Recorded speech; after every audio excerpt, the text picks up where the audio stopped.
Magandang gabi mga lods. Nandito na naman tayo sa kailaliman ng mundo.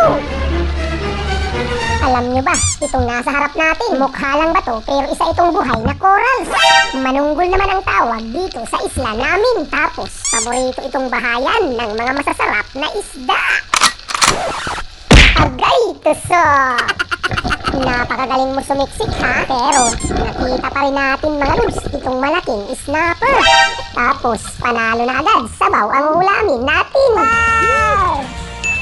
Eto pa, narating ko naman mga lods itong malalapad na corals. Sayap-sayap pa nga kung tawagin dito sa isla namin. Sakto naman may nakasilong na dalagang dagat. Agay, sablay! Sobrang lapit kasi ng isda, nakakaduling mga lods. Pero ayos lang yan, mag second chamber na lang ako. Napakarami pa namang isda dito.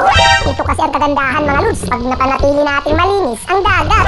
Panoorin nyo ito, isang dalagang dagat nakatambay lang sa buhay na damo. Agay, tusok! Grabe, parang ilisi kung umikot.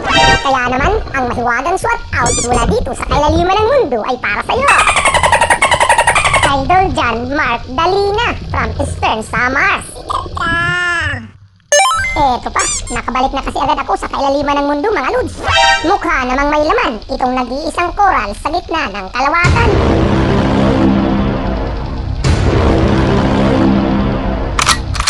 Agay, tusok!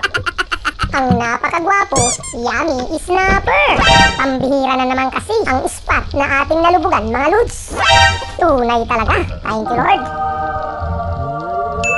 Eto pa, naggagandahang corals uli ang ating nalubugan dito sa kailaliman ng mundo mga lods. Uy, nandito ka lang pala ha. Isang napakagandang dalagang dagat. Agay, tusok!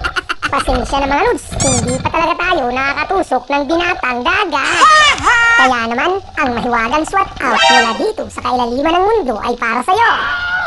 Idol Destiny Montibon. Eto pa, nakikita nyo ba yung makintab sa bandang unahan mga lods? Tama, isda nga yan mga lods. Ang problema, hindi siya umabot sa kanyang bahay na bato. Kaya naman, dagdag pang ulam na ito.